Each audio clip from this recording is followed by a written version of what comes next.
أعوذ بالله من الشيطان الرجيم بسم الله الرحمن الرحيم نحمده ونصلي على رسوله الكريم وآله الطيبين الطاهرين المعصومين المظلومين خاتم النبيين أبي القاسم المحمد. السلام علیکم ورحمۃ اللہ وبرکاتہ. ناظرین محترم، ماہ محرم الحرام کا آغاز ہے اور ہر دل سوگوار ہے، ہر دل پر غم و اندوہ کی کیفیت طاری ہے.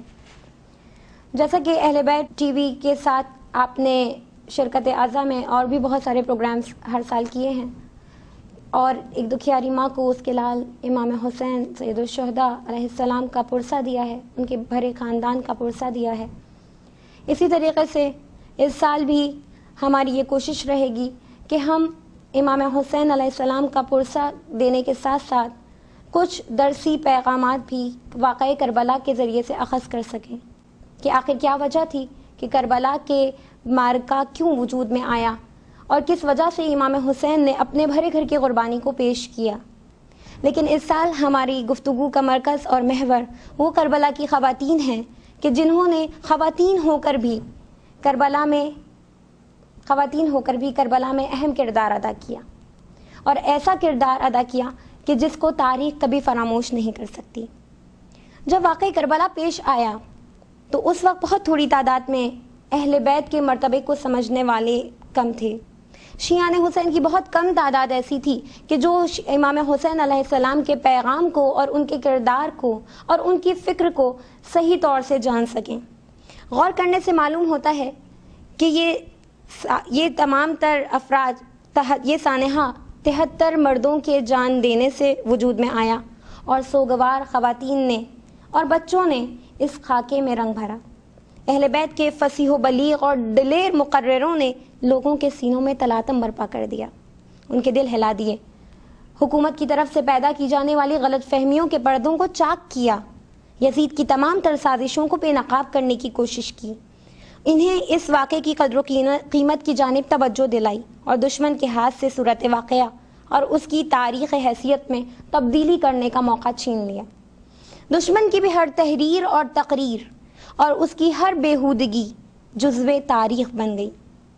اصل میں کہا یہ جاتا ہے کہ تاریخ میں جو واقعات عاشورہ کی واضح اور صاف تصویر نظر آتی ہے، اس کی وجہ سے اصل وجہ وہ خطبے ہیں جو امام حسین علیہ السلام نے مسجد الحرام اور حجاز اور عراق کے راستے میں دیے. یہاں تک کہ 10 محرم روز عاشورہ بھی امام حسین نے خطبات دیے اور امام سید سجاد اور دیگر اسیران اہل بیت علیہ السلام کے خطبوں نے اس تصویر کو مزید کامل کر دیا اور مزید واضح کر دیا، باوجود اس کے کہ ان کے دل پر غموں کے پہاڑ ٹوٹ پڑے تھے.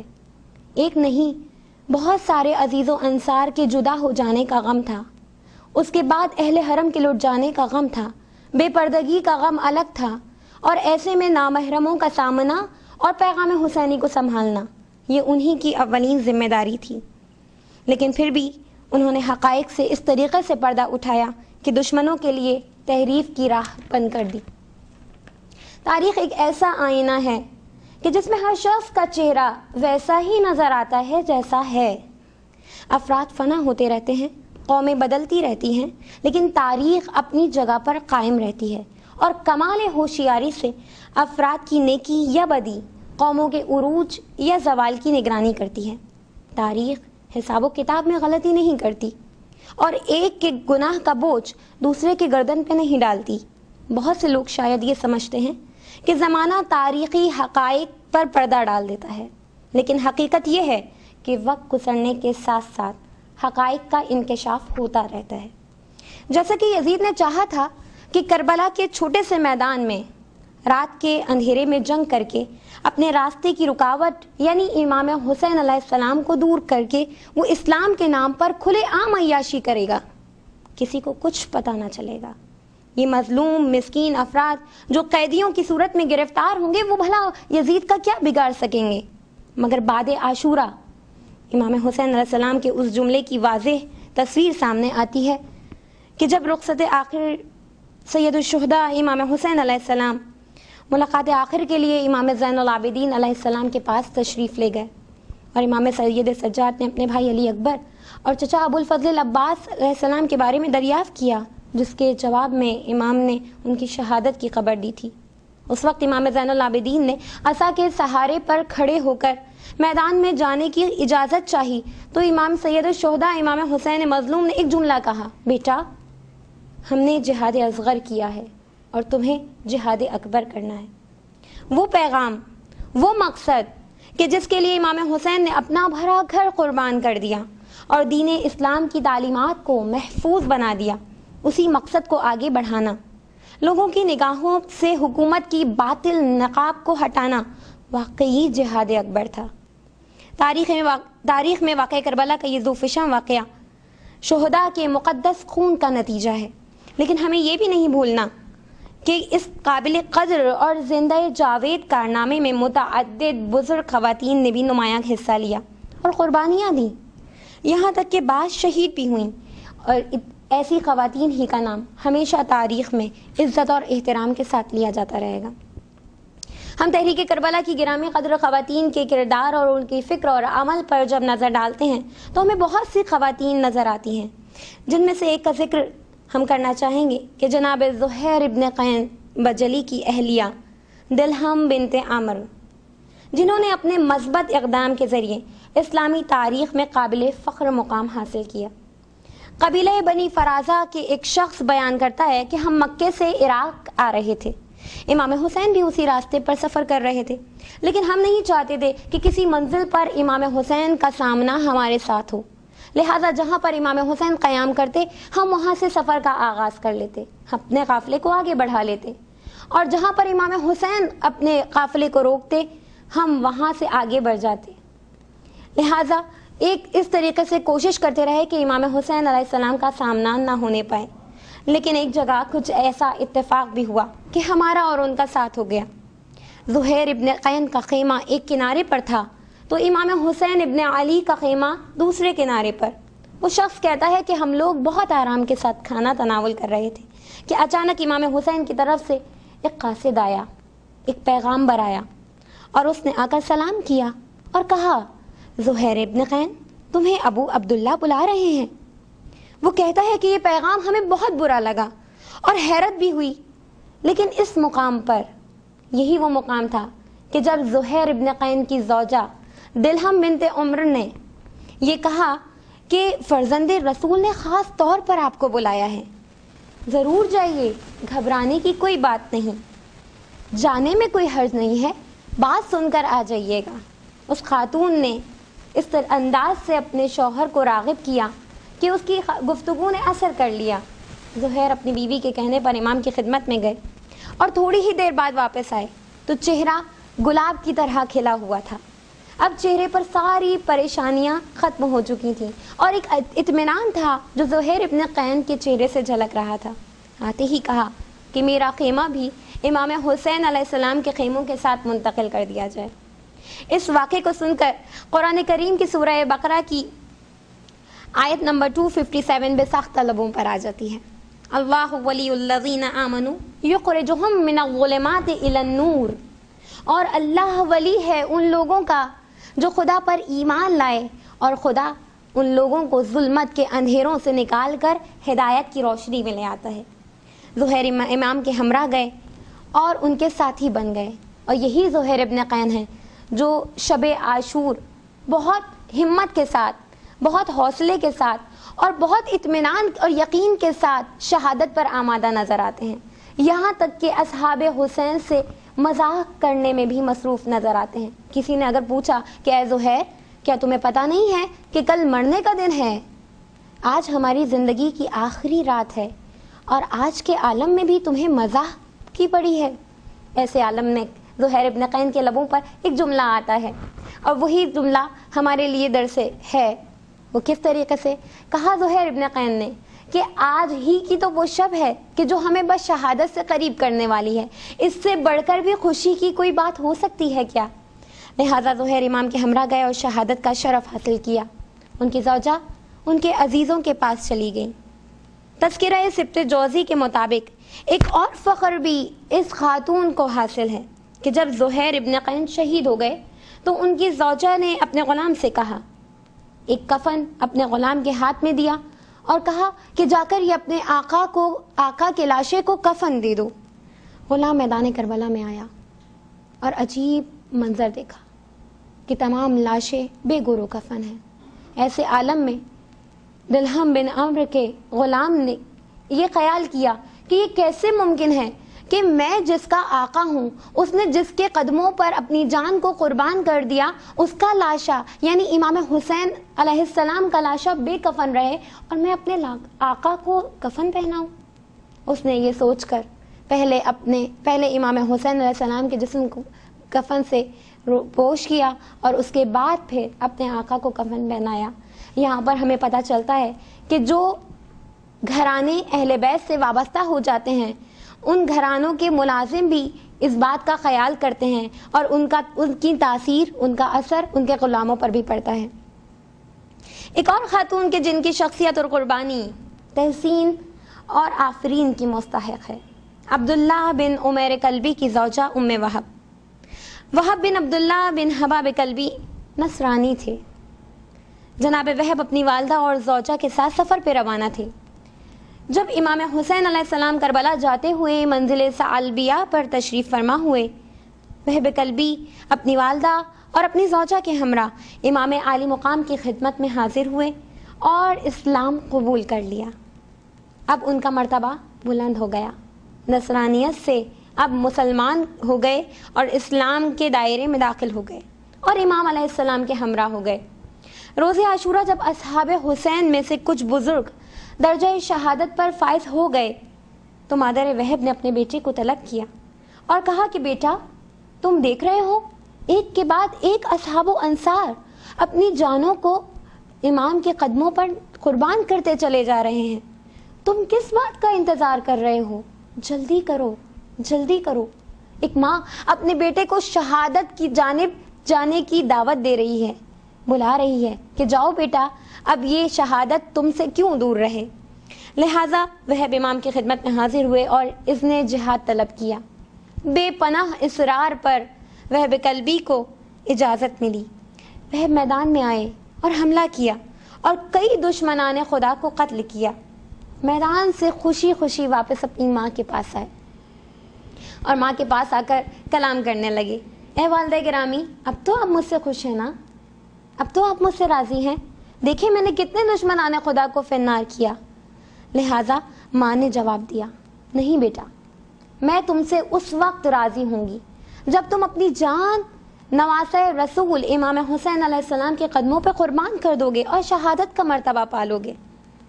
اس گفتگو کو زوجہ وہب بھی سن رہی تھی۔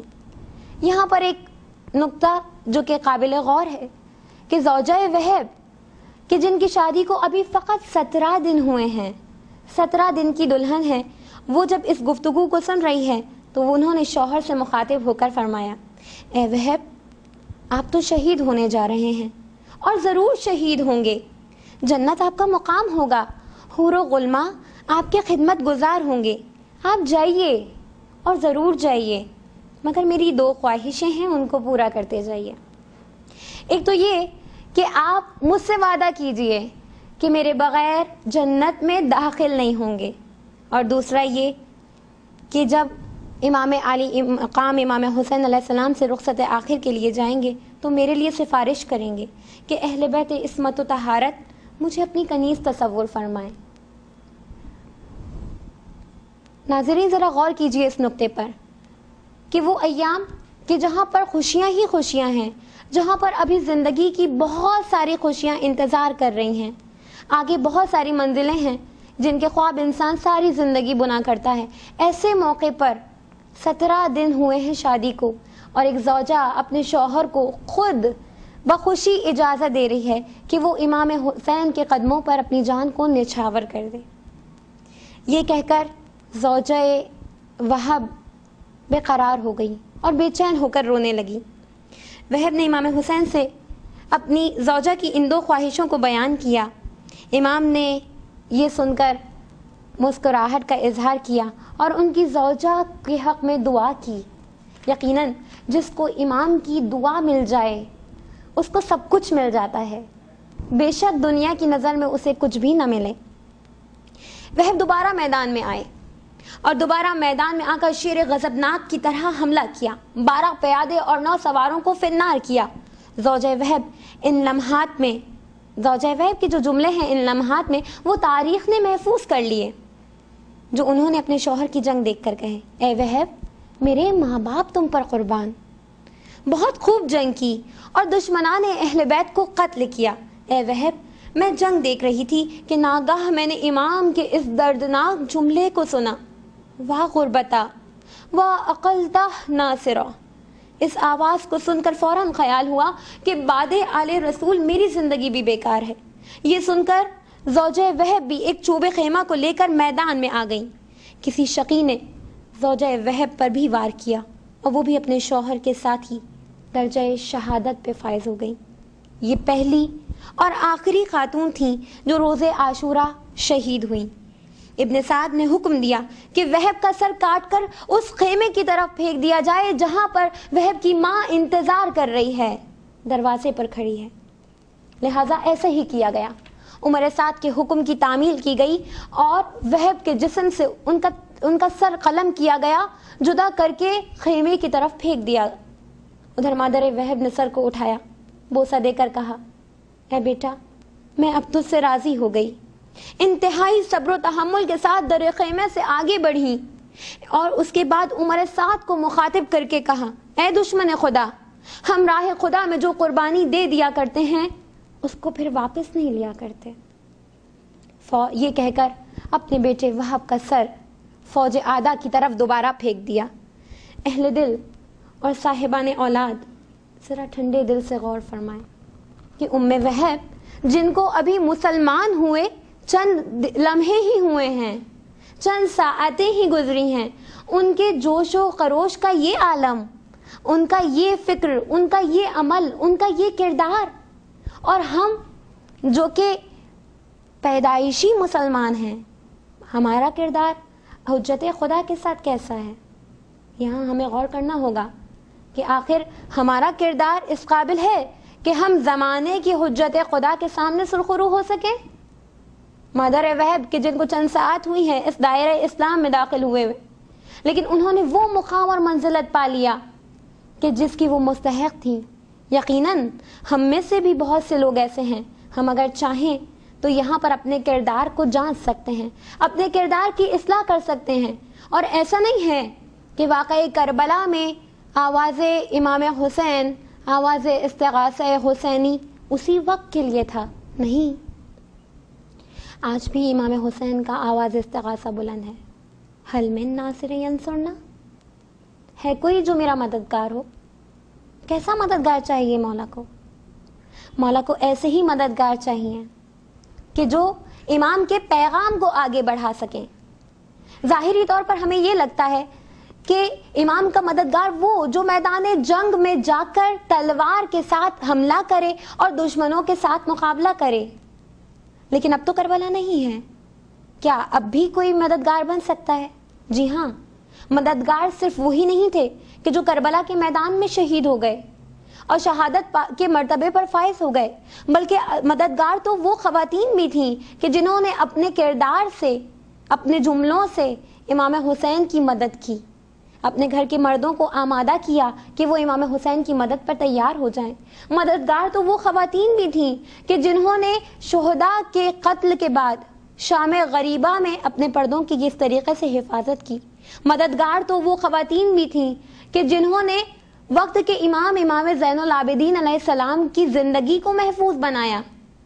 جلتے ہوئے شعلوں میں سے جناب زینب سلام اللہ علیہا کا امام سید سجاد کو نکال کر لے کر آنا کہ وہ حالت غشی میں تھے، کیا یہ امام حسین کی مدد نہیں؟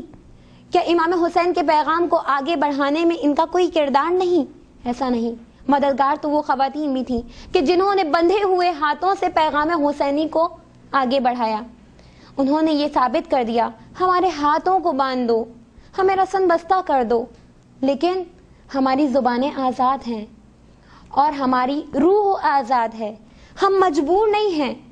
تم ہمیں لاچار، بےکس اور مظلوم سمجھتے ہو، جبکہ اصلاً لاچار، بےکس اور مظلوم تو تم خود ہو کہ جس نے اپنے نفس، تمہارے نفس نے تم کو دھوکہ دیا اور اتنے بڑے گناہ پر آمادہ کر دیا، ارتکاب قتل حسین پر آمادہ کر دیا۔ اصل مجبور اور مظلوم تو تم خود ہو۔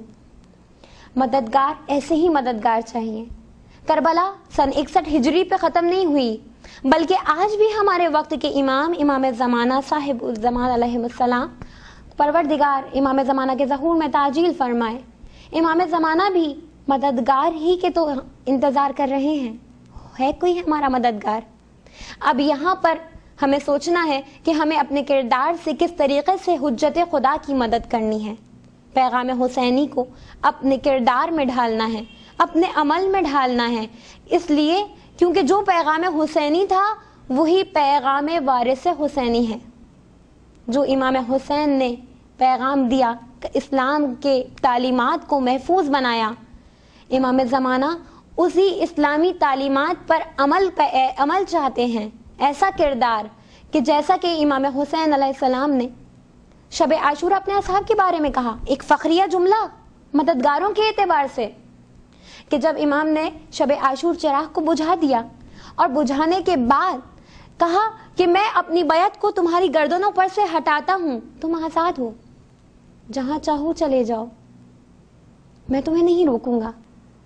جو اگر مجبوراً ہمارے ساتھ یہاں تک ساتھ آیا ہے وہ چلا جائے، آزاد ہے، مگر ایسی جگہ چلا جائے جہاں تک میری آواز اسے نہ آ سکے۔ یہ کہہ کر چراغ کو گل کر دیا۔ چراغ کو گل کرنے کی وجہ یہ تھی کہ جانے والا احساس ندامت کا شکار نہ ہو، شرمندگی کا احساس اسے نہ ہو۔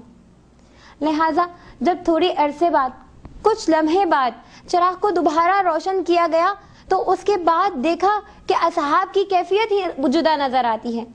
جناب مسلم بن اوسجہ کہ جن کی عمر 80 سال کے تقریباً لگ بھگ بتائی جاتی ہے، کہ وہ جھکی ہوئی کمر کو ایک پٹکے سے کس رہے ہیں اور اپنی بھووں کو تان رہے ہیں، اور اس کے بعد یہ جملہ کہہ رہے ہیں کہ اے حسین ابن علی، اگر آپ کے در سے اچھا کوئی در ہو وہ بتا دیں تو ہم چلے جائیں، ہم آپ کا ساتھ نہیں چھوڑیں گے۔ اگر مجھے ایک بار نہیں کئی بار مجھے قتل کیا جائے، میرے جسم کے ٹکڑے ٹکڑے کر دیے جائیں، میرے جسم کو آگ میں جلا دیا جائے اور میری راکھ کو فضا میں بکھیرا جائے، اور مجھے پتا ہو کہ یہ عمل میرے ساتھ 70 مرتبہ کیا جائے گا، تب بھی میں آپ کے ساتھ ہی رہوں گا، آپ کو چھوڑ کر جانے پہ آمادہ نہیں ہوں گا۔ اصحاب باوفا کے یہ کلمات سن کر امام حسین نے ایک فخریہ جملہ کہا کہ جس کو تاریخ کے صفحات نے محفوظ کر لیا، کہ باخدا جیسے اصحاب و انصار مجھے میسر آئے ہیں، ویسے اصحاب و انصار نہ میرے نانا رسول خدا کو ملے، نہ میرے بابا علی مرتضیٰ کو ملے، نہ میرے بھائی حسن مجتبیٰ کو ملے۔ یہ ایک ایسا جملہ ہے امام حسین کا کہ جنہوں نے بتا دیا کہ مددگار ہوں تو ایسے ہوں، اپنا سب کچھ حجت خدا پر قربان کرنے کے لیے تیار ہوں۔ اس کے بعد مادر وہب قلبی نے بھی چاہا کہ میں بھی جاؤں میدان میں اور میدان میں جا کر میں بھی جہاد کروں، لیکن امام حسین نے کہا کہ عورتوں پر سے جہاد ساقط ہے، آپ خیموں میں جائیے، اہل حرم کا ساتھ دیجیے۔ یہ سننا تھا کہ مادر وہب نے اطاعت امام بجا لائی اور خاموشی کے ساتھ خیموں میں واپس چلے گئے۔ یہاں پر ہمیں ملتا ہے کہ کس انداز سے اطاعت حجت خدا کرنی چاہیے۔ ایک اور خاتون کا بھی ہمیں ذکر ملتا ہے، یہ قبیلہ بکر بن وائل کی ایک خاتون تھی۔ انہوں نے ایک مختصر بات کہہ کر تاریخ میں دشمن کی کمینگی کے ایک حساس رخ کو واضح کیا۔ ان کے شوہر ابن سعد کے لشکر میں شامل تھے۔ جس وقت انہوں نے دیکھا کہ کوفے کے لشکری امام کی خیمہ گاہ میں داخل ہو رہے ہیں تو انہوں نے بآواز بلند پکار کر کہا، اے آل بکر بن وائل، کیا تم زندہ ہو؟ دیکھو یہ لوگ دختران رسول کے خیمے لوٹ رہے ہیں، آؤ اور خون کا بدلہ لو۔ اس خاتون نے یہ مختصر سی بات کہہ کر واضح کر دیا کہ دشمن کس حد تک ظلم میں تجاوز کر چکا تھا۔ ایسا محسوس ہوتا ہے گویا یہ خاتون آج بھی ابو عبداللہ الحسین علیہ السلام کی خیمہ گاہ کے دروازے کے باہر فریاد کناں ہے، اور ان کی فریاد کی بازگشت قیامت تک گونجتی رہے گی۔ امام کی زوجہ محترمہ رباب ابن امراء القیس، ان کا کردار بھی ہمیں خواتین میں بہترین طور پر نمایاں نظر آتا ہے، جن کے والد امراء القیس بن عدی اور والدہ ہند دختر ربیع بن مسعود تھی۔ یہ زوجہ امام حسین علیہ السلام کی امام کے ساتھ ہر قدم پر ساتھ رہیں اور زوجہ ہونے کے فرائض کو ادا کرتی رہیں کہ کس انداز سے امام حسین میدان جنگ میں جاتے ہیں اور خطبات بیان کرتے ہیں۔ آخر وقت تک امام حسین نے خطبات بیان کیے، کس فوج کے سامنے؟ یزید کی فوج کے سامنے، کہ جس کے بارے میں پتا ہے کہ یہ لوگ ایمان لانے والے نہیں ہیں، لیکن پھر آخر کیا وجہ ہے کہ امام کیوں بار بار خطبات میں بیان کر رہے ہیں، کیوں اپنا تعارف کرا رہے ہیں؟ کہ شاید کسی کے دل پر کوئی بات اثر کر جائے، شاید یہ باز آ جائیں اپنے ارادوں سے کہ جو انہوں نے کر رکھا ہے، شاید ان کے ہاتھ میرے قتل کے خون سے رنگین نہ ہوں۔ ایسے میں جناب رباب کا کردار ہمیں بہترین مثال نظر آتا ہے۔ کہا جاتا ہے کہ جس پورے راستے جناب رباب بنت امراء القیس نے امام حسین کا ساتھ دیا، چاہے وہ پیاس کا عالم ہو، چاہے وہ بچوں کی بیتابی ہو، چاہے وہ بچوں کا بلکنا ہو یا تڑپنا ہو، لیکن زبان سے شکایت نہیں کی، ایک حرف شکایت زبان پر نہ لائیں۔ یہاں تک کہ شہزادہ علی اصغر کو شب عاشور یہ کہہ کر جھولا جھلاتی نظر آتی ہیں کہ اے بیٹا، اے میرے لال، میری خواہش ہے کہ کاش تم جوان ہوتے، کل تمہارے بابا پر مصیبت کا بہت بڑا وقت ہے، کل امتحان کا وقت ہے، بیٹا کل قربانی کا دن ہے، کاش تم اتنے بڑے ہوتے کہ میں تمہیں اپنے ہاتھوں سے سجاتی اور اپنے ہاتھوں سے تیار کر کے تمہیں میدان کارزار کی طرف بھیجتی، کہ تم بھی اپنے بابا کے قدموں پہ اپنی جانوں کو نثار کر دیتے، مگر بیٹا تمہاری عمر تو فقط 6 ماہ ہے۔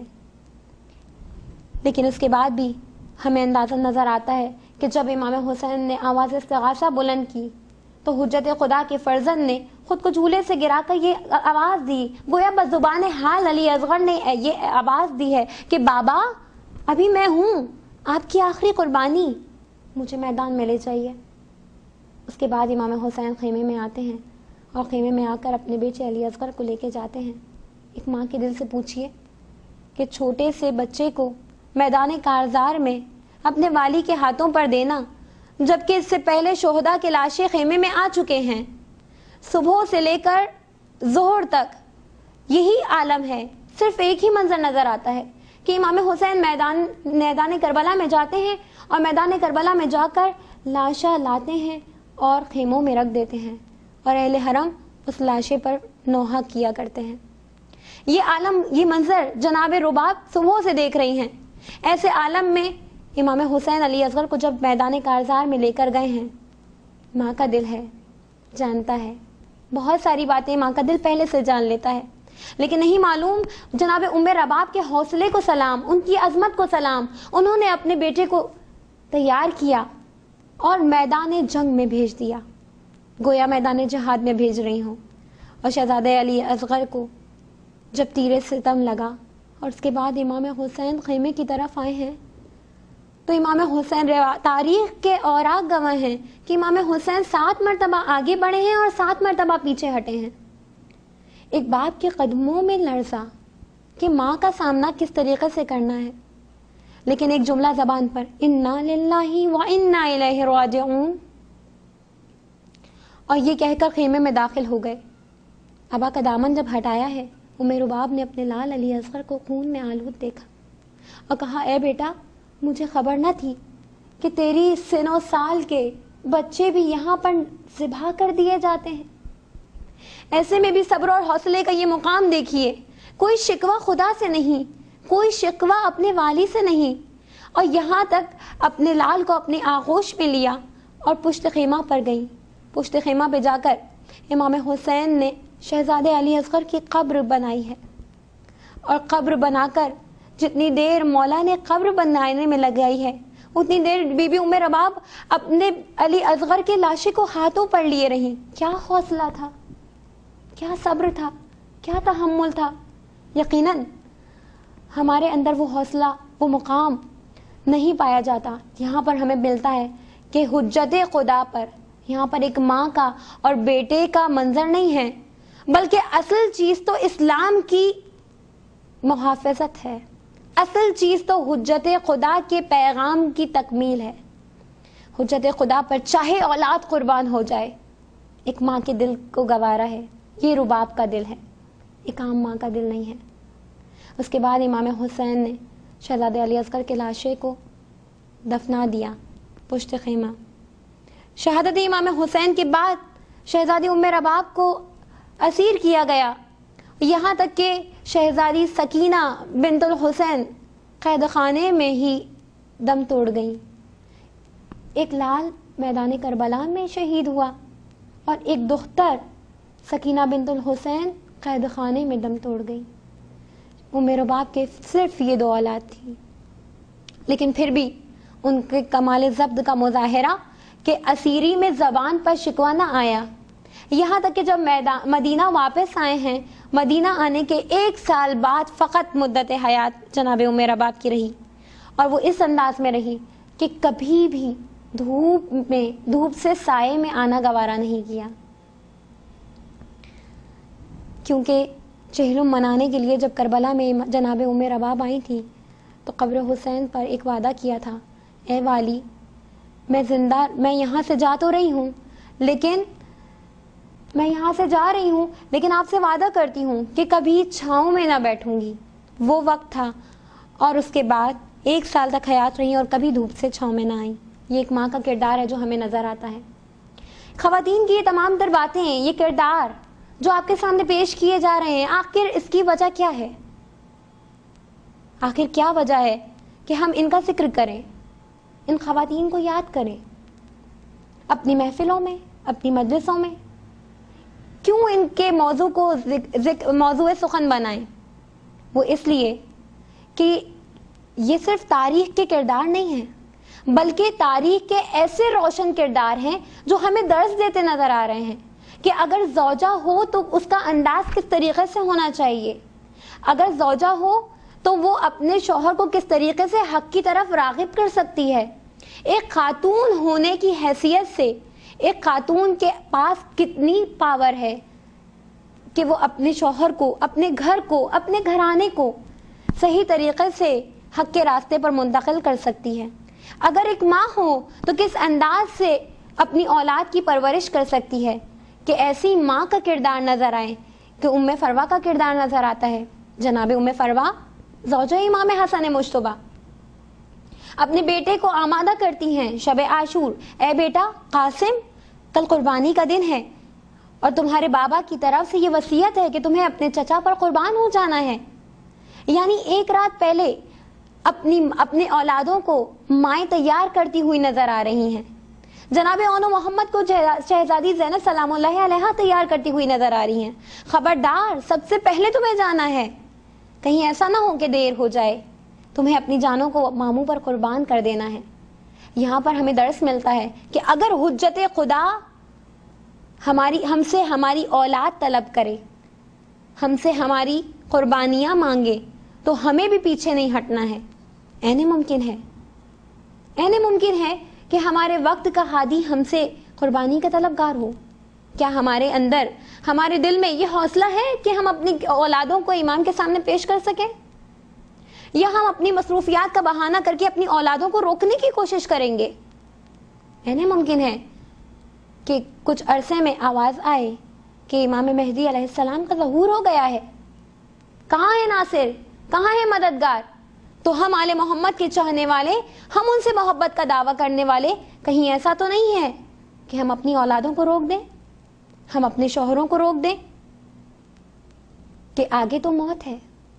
ہاں موت ہے، لیکن کیا ہے؟ شہادت کا مرتبہ ہے، حق کا راستہ ہے، اور جو حق کے راستے پر قربان ہو جائے اس سے خدا راضی و خوشنود ہو جاتا ہے، اور جس سے خدا راضی و خوشنود ہو جائے اس سے بڑھ کر اور سعادت کیا ہو سکتی ہے؟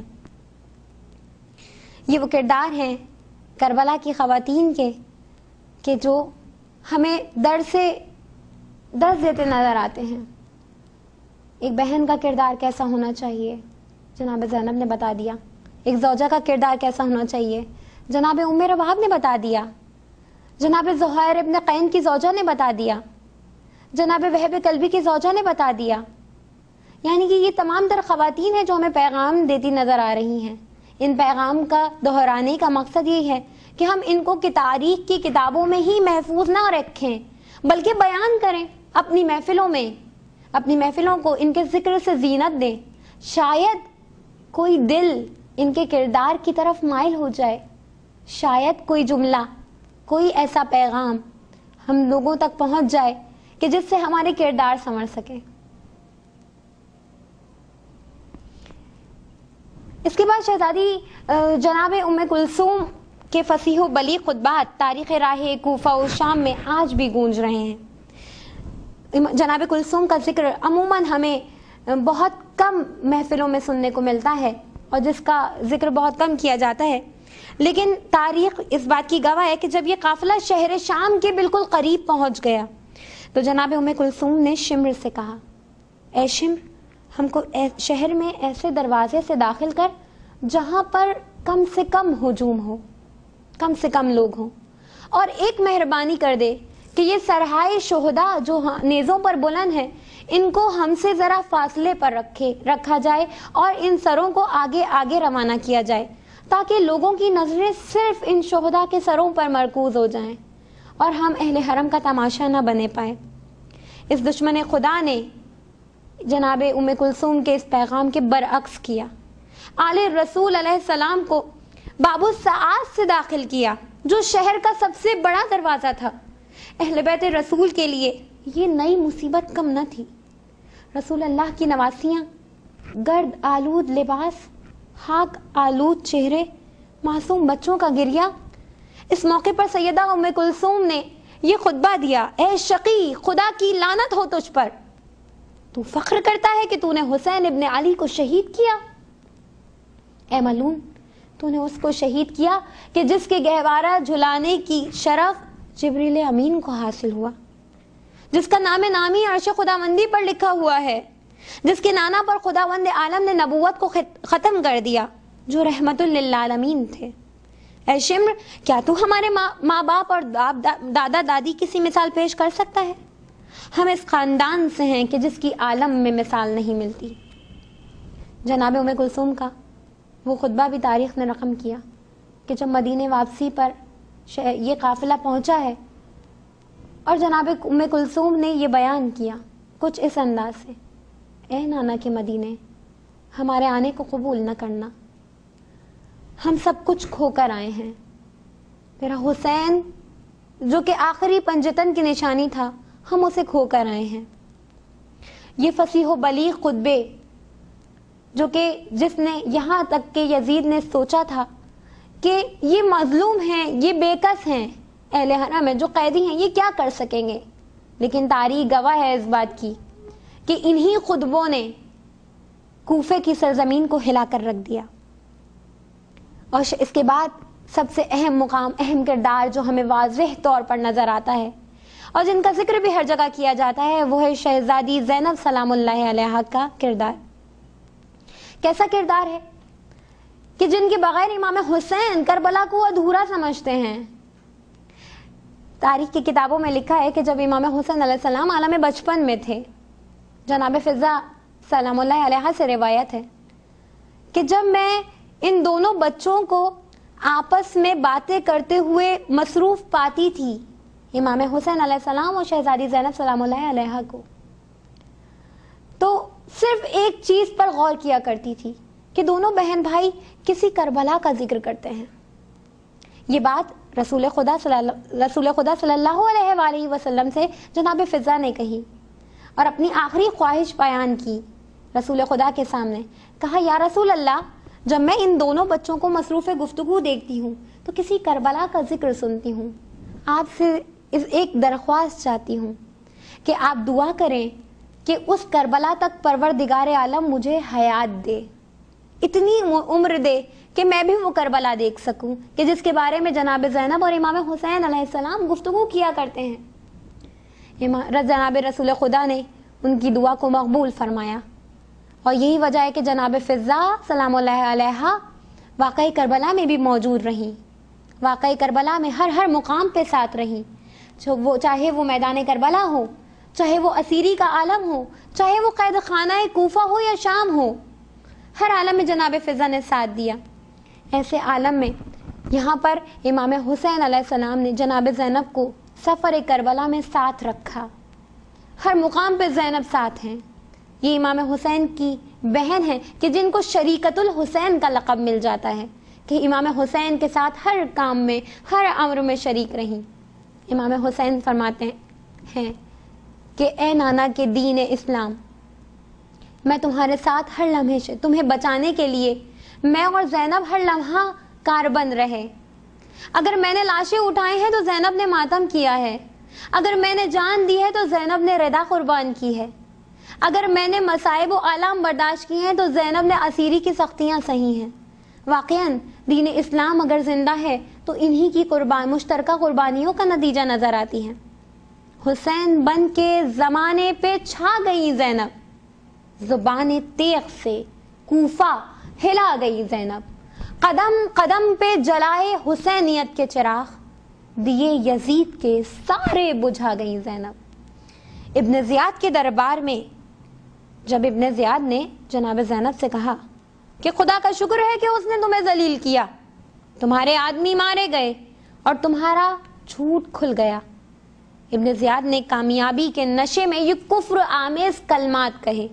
جناب زینب نے یہاں پر خاموش رہنا گوارا نہ کیا، فوراً جواب دیا، خدا کا شکر ہے کہ اس نے ہمیں اپنے نبی محمد مصطفیٰ صلی اللہ علیہ وآلہ وسلم سے عزت بخشی اور ہمیں رزق سے پاک رکھا۔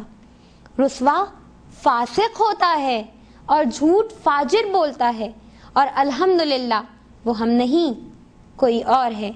دختر امیر المومنین کا یہ دندان شکن جواب سن کر ابن زیاد بولا، دیکھا خدا نے تمہارے خاندان کے ساتھ کیا سلوک کیا؟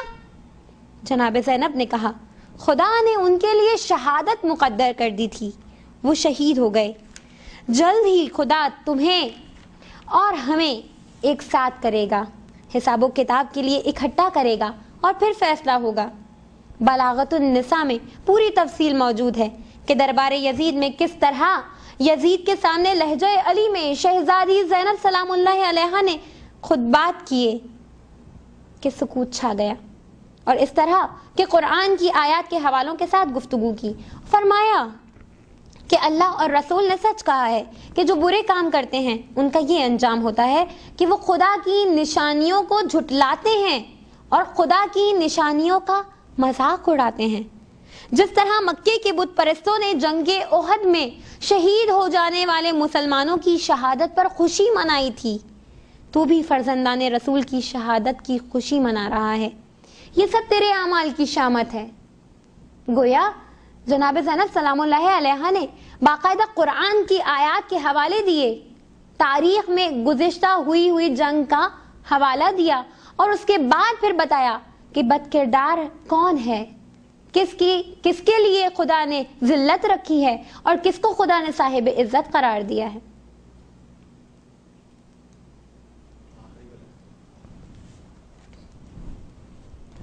یہ اگر واقعاً ہم اگر غور کریں تو ہمیں اس بات کا ثبوت ملتا ہے کہ واقعی اگر کربلا کی یہ خواتین نہ ہوتی تو واقعی کربلا کو آگے کون بڑھاتا؟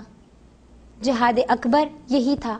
تمام تر سختیاں سہنے کے بعد بھی، تمام تر مصائب و آلام کے بعد بھی، تمام تر صعوبتیں برداشت کرنے کے بعد بھی ان اسیران اہل حرم نے پیغام حسینی کو زندہ رکھا، پیغام حسینی کو آگے بڑھایا۔ اور یہ پیغام حسینی کو آگے بڑھانے کا مقصد کیا تھا؟ یزید یہ چاہتا تھا کہ واقعہ کربلا جو ہے یہ رات کی تاریکی میں ایک جنگ ہو جائے اور بس یہی کربلا کے ایک گوشے میں ایک چھوٹی سی کہانی ختم ہو کر رہ جائے، کسی کو کچھ پتا نہ چلے حسین کون تھے۔ یہی وجہ ہے کہ جب تشہیر کرنے کے لیے اہل حرم کو لے کر جایا گیا مختلف شہروں میں، یہاں تک کہ کہا جاتا ہے کہ کربلا سے کوفہ کے درمیان اور کوفے سے شام کے درمیان جتنے بھی چھوٹے چھوٹے شہر جہاں کہیں ممکن ہو سکتا تھا وہاں پر اعلان کرا دیا گیا تھا کہ اپنے شہروں کو اچھے طریقے سے سجائیں، اس طریقے سے سجائیں کہ جیسے روزے عید منائی جاتی ہیں. اور کیوں؟ اور ایسے عالم میں کس لیے کہ ایک باغی نے حکومت کے خلاف خروج کیا تھا، حکومت نے اسے قتل کر دیا اور حکومت کو فتح ہوئی. امام حسین علیہ السلام کو ایک باغی کا نام دے کر اس طریقے سے کہہ دیا گیا کہ ایک باغی نے خروج کیا تھا اور یزید کے خلاف، حکومت کے خلاف بیعت سے انکار کر دیا تھا. یہی تو بغاوت تھی. لیکن اس کے بعد بھی جناب زینب سلام اللہ علیہا نے، جناب ام کلثوم سلام اللہ علیہا نے، امام سید سجاد علیہ السلام نے اپنے خطبات کے ذریعے واضح کر دیا کہ ہم کون ہیں. ہم ہی ہیں نواسۂ رسول، ہم ہی ہیں آل محمد، ہم ہی ہیں وہ کہ جن کا کلمہ تم پڑھتے ہو. اس کے بعد جب دربار یزید میں یہ کہا گیا کہ خدا نے تمہیں ذلیل کیا، تو ایسے موقع پر امام سید سجاد نے کہا ابھی پتہ چل جائے گا کہ ذلت کس کی ہے. اتنے میں امام سید سجاد کے خطبے کو دبانے کے لیے، اس کو روکنے کے لیے مؤذن کو کھڑا کر دیا گیا اور حکم دیا کہ اذان دی جائے. اذان دی گئی، اللہ اکبر، اشہد اللہ الہ الا اللہ کے بعد جب کلمہ آیا شہادت نبوت کا، اشہد ان محمد رسول اللہ، تو جناب سید سجاد نے ایک لمحے کے لیے مؤذن کو مخاطب کیا اور کہا اے مؤذن ذرا ٹھہر جا اور ایک سوال کا جواب دے. یہ جن کی شہادت کی گواہی تو دے رہا ہے یہ میرے نانا ہے یا تیرے؟ بس وہ سوال تھا کہ جس نے لوگوں کی فکروں کے سامنے ایک سوالیہ نشان کھینچ دیا کہ واقعی یہ قتل ہونے والا باغی نہیں ہے، یہ نواسۂ رسول تھا. اور اس طریقے سے انہوں نے باطل کے چہرے پر سے نقاب کو الٹ کر رکھ دیا. یہاں پر ہمیں کربلا کی تمام تر کرداروں سے سبق حاصل کرنا ہے کہ حجت خدا کے سامنے اگر قربانی دینی ہے تو ہمیں اپنے اندر جذبہ پیدا کرنا ہوگا. ہمیں اپنے اندر وہ طاقت، وہ قوت، وہ حوصلہ، وہ برداشت پیدا کرنی ہوگی کہ حجت خدا کے سامنے ہمارا سب کچھ قربان ہو. آخر میں ہم دعا کرتے ہیں کہ پروردگار عالم ہمیں یہ توفیق عطا فرمائے کہ ہم ان روشن اور درخشاں کرداروں سے اپنے کرداروں کو بھی منور کر سکیں، اور ان کرداروں کا تھوڑا سا حصہ ہی صحیح مگر ہم اپنے کردار کو بھی ان کے کردار سے منسلک کر سکیں، تاکہ روز محشر ہم بھی سرخرو ہو سکیں کہ ہم نے ان کا حق ادا کر دیا. یہ ذکر، یہ بیان جو کہ آپ کے سامنے کیا گیا، یہ صرف زبان تک محدود نہ رہے بلکہ ہماری روح میں ڈھل جائے، ہمارے افکار کے ساتھ ہمارے اعمال میں ڈھل جائے، اور ہمارے وقت کے امام زمانہ مہدی صاحب الزمان علیہ السلام جب ظہور کریں تو ہمارا نام بھی اس فہرست میں ہو کہ جو امام کے مددگاروں میں اور جانثاروں میں ہوتا ہے. اسی دعا کے ساتھ کہ پروردگار ہماری ہر دعا کو مقبول فرمائے، ہم اجازت چاہیں گے. ربنا تقبل